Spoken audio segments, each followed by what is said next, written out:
Hello, everyone, and welcome to Alligator Preserves. I am your host, Laurel McHargue, and I have another special guest with me here today.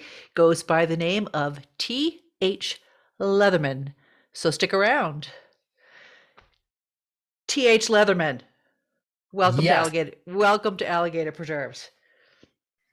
How are you doing, Laura? I'm doing great, and I'm loving your background paint color. Thank you. Your decision, or your wife's, or your dog's? It was my son's decision, but I kind of went with it. It was fun and it keeps things interesting. It's very bright. It's very bright. You would never fall asleep while you're writing all your funny jokes and things. Todd Leatherman. I know you as Todd. I always call you Todd. Todd Leatherman. T.H. Leatherman. Mhm. Should I just call you Horatio? You can call me Todd. That's fine. I have to know now. Is it Horatio?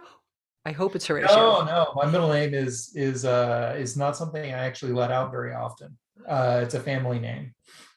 Then I won't even make you say it, but aren't names funny? They are. They're very funny. Like, did you hate your name Todd growing up? No, no. I always really liked my name. I'm adopted, believe it or not. And so Todd is not the name I was born with, but it's the name my parents gave me, and I've always really enjoyed it. It's Old English for fox, and I don't know if you know this about me, but I have like foxes everywhere in my house. I don't know that about you, but that's pretty fascinating. I had no idea Todd had a fox reference. That's pretty cool. I like it. Well, all right. I know you probably get asked this question all the time, but when did you first become aware of the fact that you were a mushroom? And I am a super fun guy. yes, you are. Yes, you are. When uh, did that become evident to you? You know, when I was younger, like in my 20s, I realized that I kind of intimidated a lot of people because I'm tall, and whenever I'm not really thinking about anything, I kind of have the arresting bastard face going on. And so it was one of those things. It's like, how do I tell people that I'm approachable and not really a mean guy? And the way I got around that was by telling jokes. And so I continue to tell jokes to this day, and I post jokes all the time. You do. And for my listeners out there, you have to follow T.H. Leatherman on Facebook because he will post daily, pretty much, right? Almost every day, almost Uh, every day. Almost every day.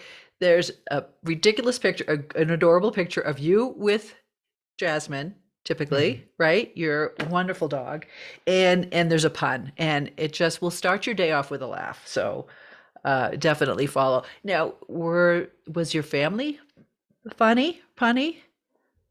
My father is tell jokes. I don't think he's as funny as I am, but he kind of got me started along that line.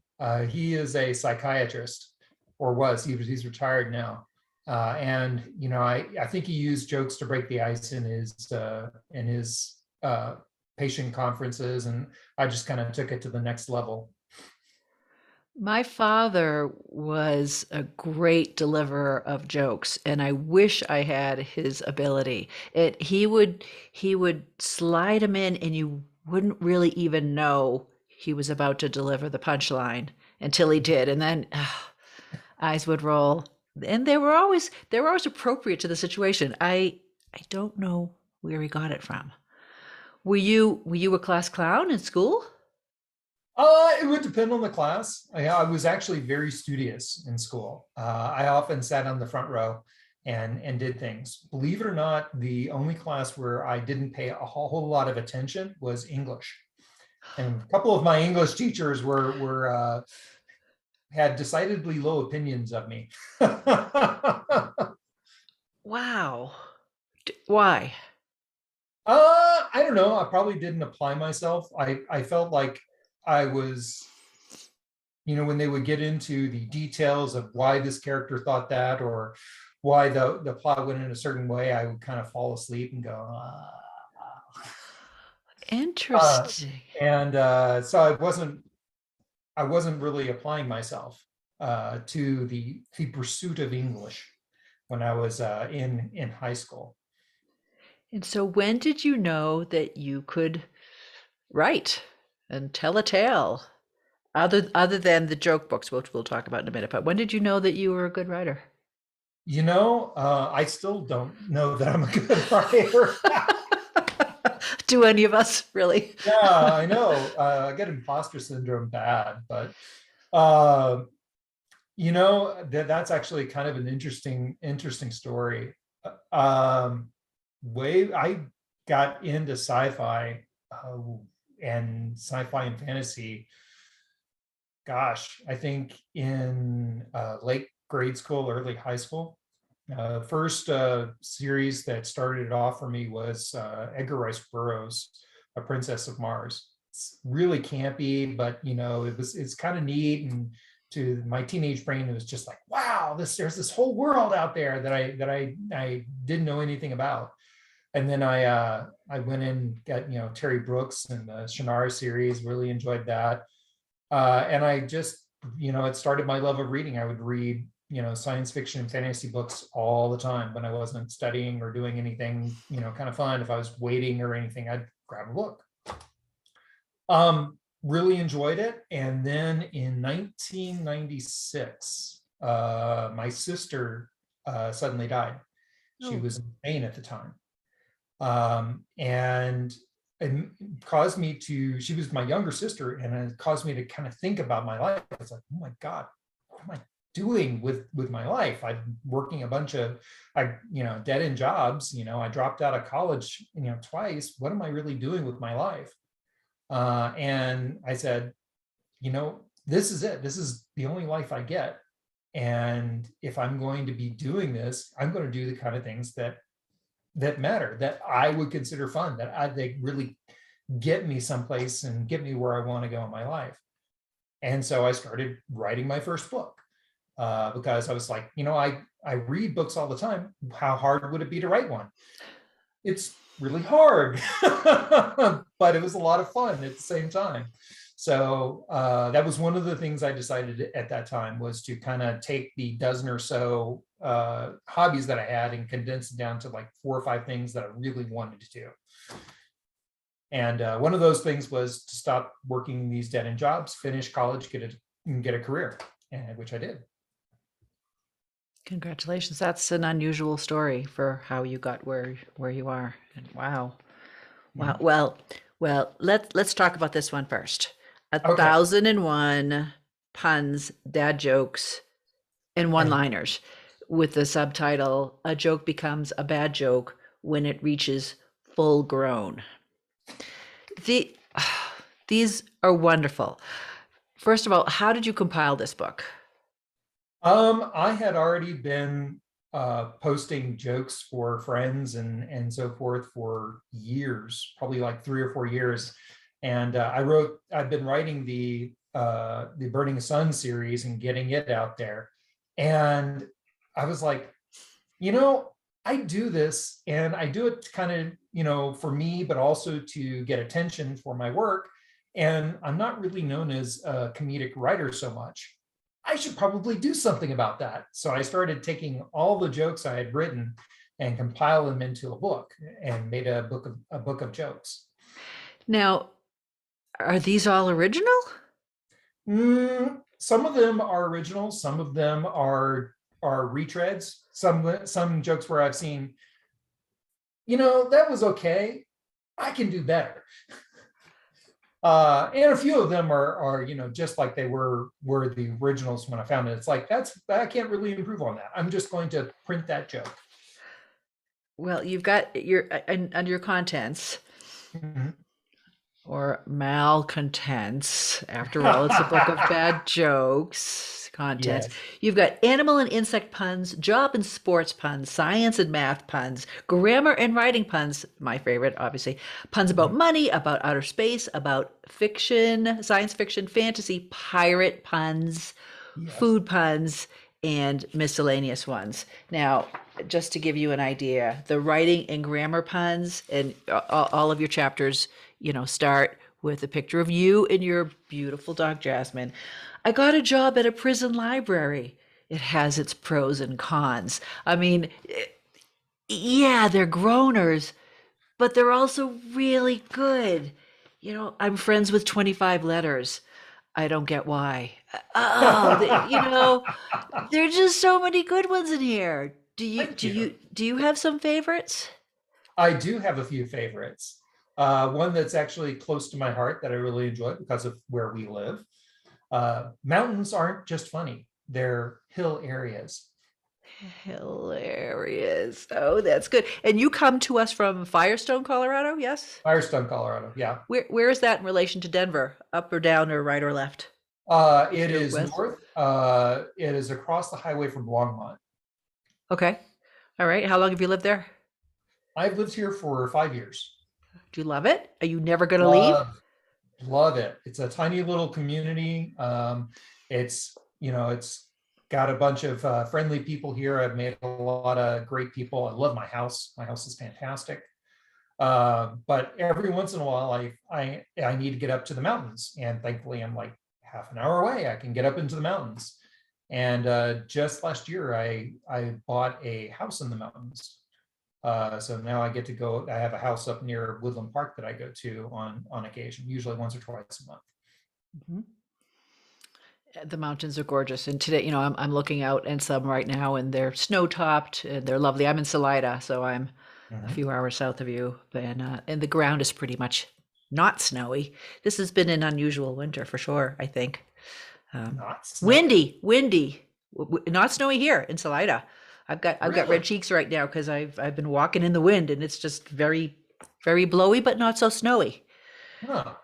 So I met you, Todd TH, Horatio Leatherman, at I, I think the first one was at maybe Denver Pop Culture Con, I think, Oh, or yeah. That was 4 years ago, wasn't it? 2018. I think so, yeah. Yeah. And I've seen you since, and I All over the place. all Yeah. over the place where we have so much fun. And so your series, the Burning Sun series, Mhm. I would like to talk about next. All right. So I read this first book in your series, and what a rollick, right? I mean, this is Yes. you have taken your humor and you've used it in here with some of your characters, Mhm. and you're also, well, I have to ask you, how many times have you watched Guardians of the Galaxy? Actually, I've only seen it a couple of times. Couple of Uh, times? yeah, Because I do. that I did really much enjoy it. it's one of our go-to movies. I really enjoy it. And your book has that same feel of a Okay. Yeah. space opera romp with Mhm. your Muscat character who I just couldn't help, thinking of Rocky the Raccoon in that series. And your main character too, you use humor with your characters, and it's Oh yeah. subtle and it's fun. So what inspired this series? And right now, so you have four out right now, right? You've got The Burning Sun, Uh, mhm. Mark of the Sun, the Sunrise, and now Twin Suns uh, was just Twin released. Suns was out, right? Okay. Uh, and there's also a freebie, Fox Prints, that if people will join my mailing list, they can get the backstory for Racy for free.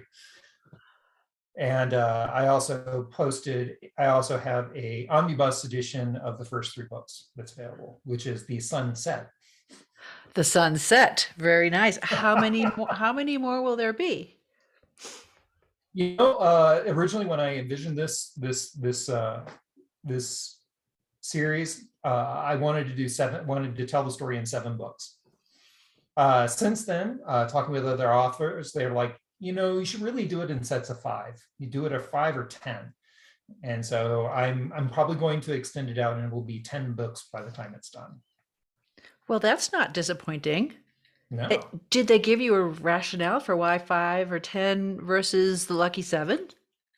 It has to do with the way readers read, as far as how, when they get into a series, if they like it, how long will they follow the series along before you get diminishing returns on books towards the end of the series. And 5 books, you can get a lot of people really engaged that were willing to go through the series until you reach book 5, and then they feel really good and they got to the end of the series, and but if you go out to 10, you start getting diminishing returns. You get 6, 7, and 8 as people start dropping off and not finishing the series, and then by 9 and 10, they may or may not finish up the whole series, depending on how much they follow or how much they like the character or fall in love with the characters. I would still stick with 7 then. I read the Bernard Cornwell series, the Last Kingdom series, Saxon Chronicles, and 12 books, and then there were 2 more. And by the 10th book, it was kind of like I got the joke, I had to struggle through the last 2, and then there was no way I was going to read the 11th or 12th. That's a lot of lifetime to write, and to Yes. lifetimes that you're creating for your characters too. So you've But got, yeah. I know how each book in the series is going to go. I know Mark's growth points in those books, as well as the other characters. What needs to happen for the end result, what happens at the end of the series. And you have on your webpage, and again, I'm going to have links and photos to what we talked about today, but on your page, your webpage, you describe the different, what do you want to call it? Civilizations, right? Races? You've got Yeah, the Terrans, which are kind of like us, right? Er, kind people of. from, A little bit more corrupt. So a little bit more in the way of humans are for world politics than they are for, just what we see here in the States. mhm. You've got is it Arethizons? The Arithazons, yeah. Arethizons, and they Mhm. have a theocracy. They Yes. reminded me of the idea of having a manifest destiny kind of Mhm. idea for how they wanted to take over everything, right? Oh, yeah. And you made them not too tech smart. No. Which fits with theological cultures. Historically, they are not very creative. So that's one of their flaws, is that they're very good at stealing technology from others, but they're not so good at creating original stuff themselves. Okay. And then you have the Muscats, which are Yes. foxy, techy. I love them. They Exactly. have a queen. And Mhm. how did you come up with the idea that they give off a cinnamon smell?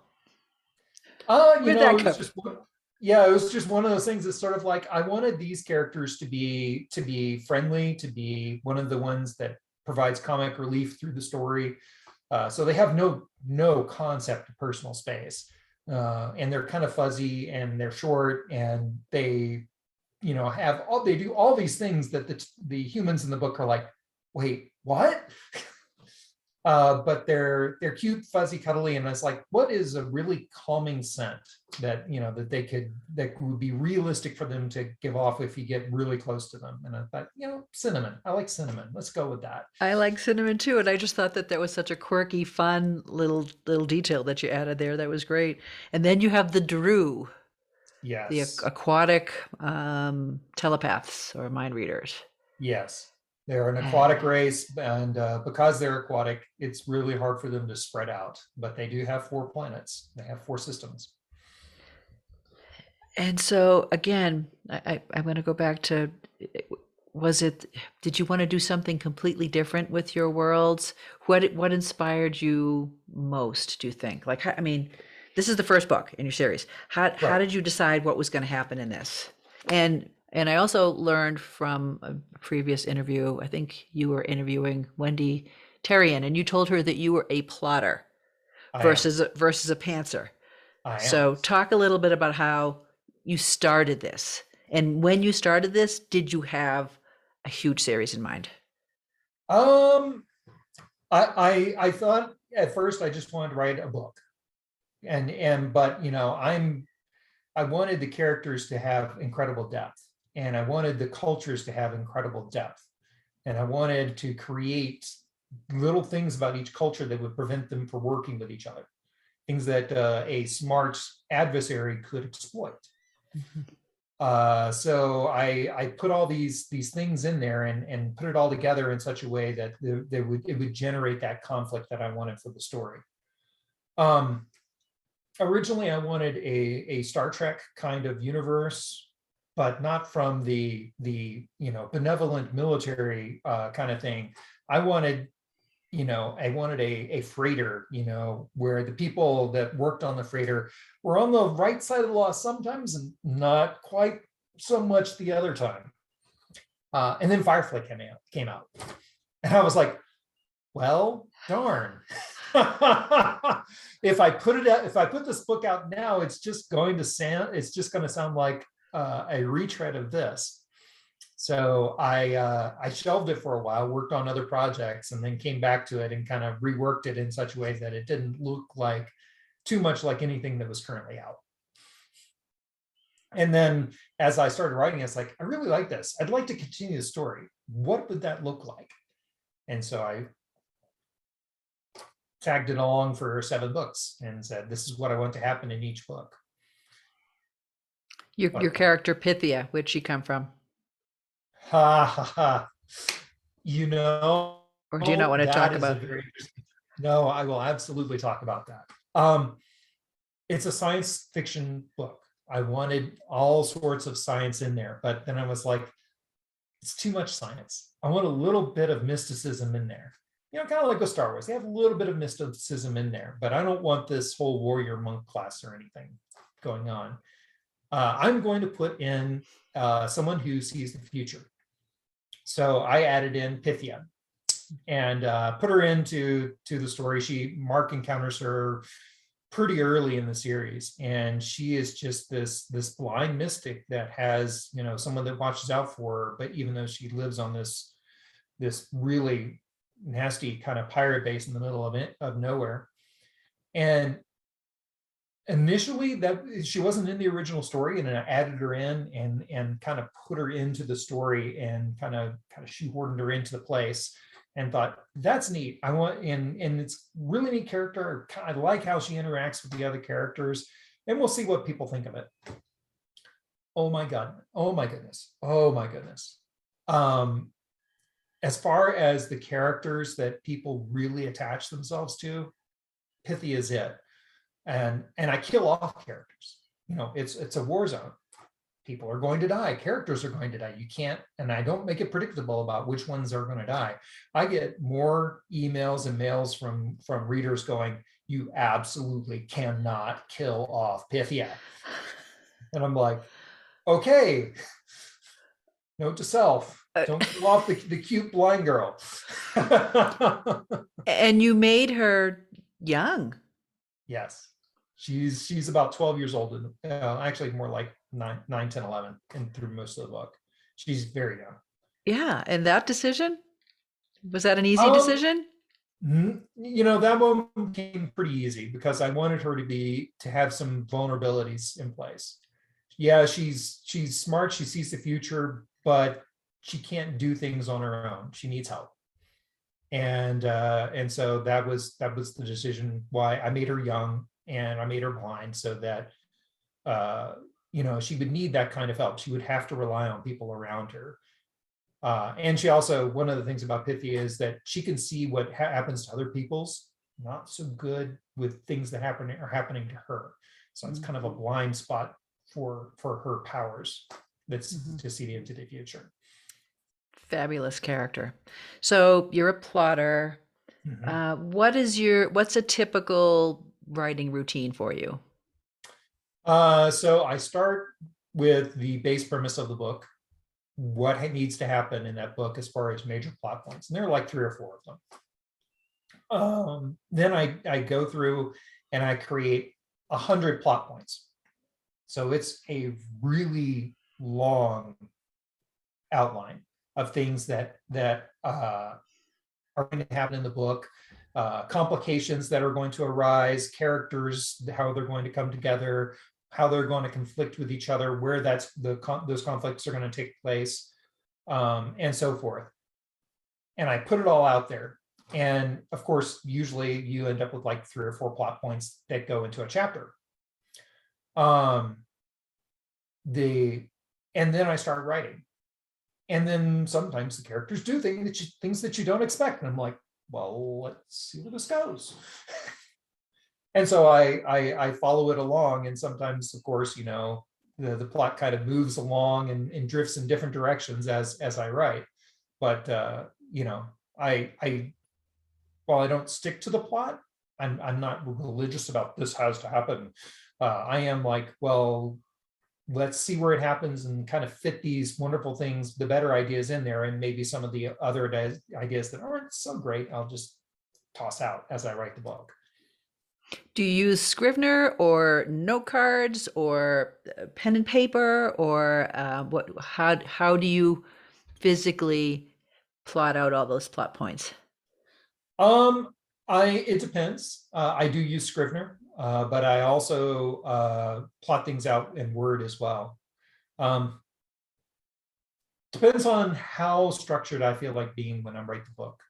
Some books I go into Scrivener and I use all the nice fancy tools that are in Scrivener. Other times I just use Word and then drop things into files and so forth. So I'm not a purist in one way or the other. Okay. How has this going into the third year of a pandemic influenced or affected your writing or your routine? When the pandemic started, I actually got really productive with my writing. I was able to really concentrate on it because there are all these events going on out in the real world, and I was like, well, I don't kind of like all this stuff that's going on in the real world. I'll just escape into my own world and create conflicts there that I know that I can resolve in nice little tiny bows. But as the pandemic wore on, I was like, I'm finding it harder and harder to make ends meet. I really need to be doing something else. So I ended up doing stockbrokering again. I retired from being a stockbroker 6 years ago, and then I came back to it and about a year ago. And unfortunately, being a stockbroker, working for a brokerage firm, I end up having less time than I'd like to write. So it slowed down my writing speed. Mm-hmm. Yeah, yeah. It's going to be interesting to see what creative things come out of this. Mhm. I don't know, a few years down the road, if we're still dealing with it. You offer a book review service. I do. Talk about that. Sure. So one of the things that I want to do for other writers and kind of it's twofold. It's one, I like helping newer writers get their toes wet and get it out in there. So I will offer a review service. People can email me reviews, and I look at them over. So they take a look at the idea behind the book, and it's like, sure, that sounds kind of fun. Let's go ahead and read it and see if the description is as good as the book is. And so I write it up, and then of course I post a review about it. I also charge for reviews sometimes. Basically, I offer people the ability to jump the line. If you pay me a small fee, then I usually have like 10 books that I'm reviewing at any given time, and I just read through it. I have the short sleep gene, so I don't need as many hours of sleep as most people. So I end up spending a lot of nights reading. So Lucky. so I end up chewing through books pretty quickly. And Uh, your fee is very, very small based on what I saw on your page. And again, I'll have a link to it. but yeah, so since I only need 5 or 6 hours of sleep a night, I end up sitting in bed and reading through books and stuff. And So for oh, go ahead. so it turns out that I can read through books and then review them pretty quickly. Mhm. For your own books, where have you found the best market? Where do you do the best with sales? As far as generating the most sales, I would say that social media has been the biggest thing that I've been able to take advantage of and get my books out there. there are all sorts of ways that you can advertise yourself and put yourself in front of readers. I am really good in person. I love in-person events, which pandemic makes it a lot more difficult to do that. But as getting in front of people with social media is easier, and you have to know, of course, what your target demographic is. For the Burning Sun series, it is primarily an older male population. So while that's not always the case, it's frequently the case. And so I market, when I do social media advertising, I focus in on those groups. It took me a while to kind of focus, find out what imagery and what language most appealed to that group. But when I got it down, I was able to then make sure that my advertising dollars, when they're spent, I'm getting a decent return on them. Well, I know you do really well at the in-person events and at the con. You were across from me at the latest Fan At the Expo in last Denver. pop Yeah. culture con, yeah. You're an awesome thrower, by the way, too. I mean, and all those candies that came across all the people into my hands while we were waiting for more people to come through. And I'm wondering, you talked about intimidating people earlier. Mhm. How often do you dress in your full warrior attire as you do in the cons? Perhaps that has something Uh, to do with intimidation.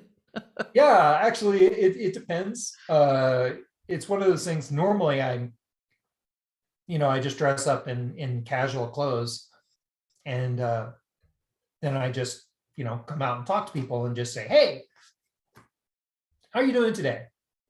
By the way, I write science fiction. Do you like science fiction?" Um, I'm not shy when it comes to talking to people, so I can just reach out and grab people, just do things to grab their attention and then pull them in. But as far as dressing up, that's whenever I feel like it's appropriate. If I see other authors doing something similar, then I'm like, okay, yeah, I feel comfortable doing this. But if I'm like alone, dressed up in either wizardry attire or sword and sorcery attire or futuristic soldier attire, and there's no one else with me, and I'm like, Awkward. yeah, it's like, okay, well, You you uh so you dress so up really well. The costumes are great. They're absolutely great and they're wonderful. and Pop Culture Con's a great place to do that because everyone dresses up. Everyone dresses up. Even me sometimes. And yeah, they're fun. By the way, are you going to the Fan Expo in July? Yes, You are. I am. All right. That's July 1st, 2nd, 3rd, I believe, at the Denver I'll have to Convention look, but Center. I notified them that I wanted a table. So All right. I think it's right before 4th of July weekend. So I'll have a link to Fan Expo Denver as well. That's supposed to be, I think, a full one. And, let's hope that it can be. yeah, let's hope we're in a better situation with the pandemic. So Yeah, yeah. be All right. more friendly. So tell me about Jasmine, your Pomsky, your Pomeranian Husky, and Willow is new. Tell me about your Willow is new. dogs. So um, I got my wife a birthday/Christmas present a few years back. She'd been talking about getting a Pomsky for like 3 years, and I was like, I finally had enough money saved up. I was like, all right, all right, this is the year I'm going to get you a Pomsky. And so we looked at breeders that were nearby, someplace where we could travel within, a day to get there. And there was this one breeder that had a litter coming due, and there were like 5 puppies, 4 boys and a girl, and she named them after Aladdin characters. Oh, And so we reserved one of the dogs, and at first she was thinking about keeping the dog for breeding purposes, and we managed to convince her that no, she was the right dog for us. And she has just been absolutely fantastic. she's gorgeous. Yeah, she's really sweet and really smart and just is such a cuddle bug, and is just it's just been a joy to have from beginning to end. Then a year ago, a grad student nearby, we belonged to a couple of Pomsky groups, and said, "Hey, I've got this dog, and I've come to I've come to the bad for me decision that I can't take care of it. Does Oh, anyone want a Pomsky?" oh. And we were like, "Do we want to rescue a Pomsky?" And my wife, I was like, "Not sure we want another dog, because Jasmine is so wonderful. I mean, what are the chances we'll get another Jasmine?" And but my wife finally talked me into it, and then we ended up with Willow. Oh my goodness. Best friends? She is, well, it's one of those things where she's got a lot of energy. She is still a puppy. We got her at like 6 months old. And so she was destructive and getting into things, A and puppy. yeah, just a puppy. And thankfully we're working from home, so it's one of those things where we were able to take the puppiness and direct it into good things. And after about a month, I told Stephanie, it's like, my wife, it's like, "Hey, she's really a handful now, but I see the makings of a really good dog eventually, when she calms down, once she grows out of that puppy stage." And boy, was I right. Oh, She's calmed down a lot, and she's gotten to the point where she's sweet and doesn't want to play all the time. but um you need to take breaks from your writing and your I work, do. and dogs are a great reason to do that. Oh yeah. And so they get all sorts of walks all the time, and they love it. Nice, nice. Do you have any shout outs you want to give, other than to obviously to your wife who puts up with your puns? Yes. Early in the morning, she's like, I hand her a cup of coffee, and it's like, "So these are the jokes I'm posting today." Like, hold on, let me get a Let couple of me. sips first. uh no, obviously my wife and sons are great supports. They support me, me and my writing career fantastically. Love it. Rocky Mountain Fiction Writers, who I'm the communications person there. So love them. They got me started from, I've written a book, and I think it's pretty good, to, hey, I can write and actually know what I'm doing, and put something out there that people are willing to read. They got me from point A to point B. And I'm absolutely tremendously thankful for Rocky Mountain Fiction Writers. uh, Definitely really appreciate all the people that work over there. They are absolutely the greatest group of writers that I've ever run across. Awesome. And where can people find you and your work? They can find me at thleatherman.com. That is my webpage, and that'll have all the links to my social media. So TH Leatherman on Facebook, TH Leatherman on Twitter, th.leatherman on Instagram. And I just started up a pun group in Facebook. So now I have one place where people can go for puns and post puns, and I just moderate it. I love it. I love it. I love it. Well, Took the box. I will have links and photos to everything we talked about today. You'll send me some links, and you'll send me some photos of you and your adorable dogs. TH, not Horatio, Leatherman, author of a very punny book and a great rollicking romp series, Burning Sun series. Thank you for visiting with me today on Alligator Preserves. And will you send us off with something punny? I will absolutely give you a couple of puns to go away with. To be frank, I'd have to change my name. Mhm. And walking on high heels keeps my wife on her toes. Oh, I bet she loves that one. I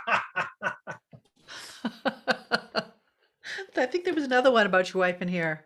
Something about your wife. Oh, my wife got me a get better card. I'm not sick. She just thinks I can do better. On that note, T.H. Leatherman, thank you for your time. Stay well, stay safe, and I hope to see you in person again soon. Me too. Yay. Take care. Bye.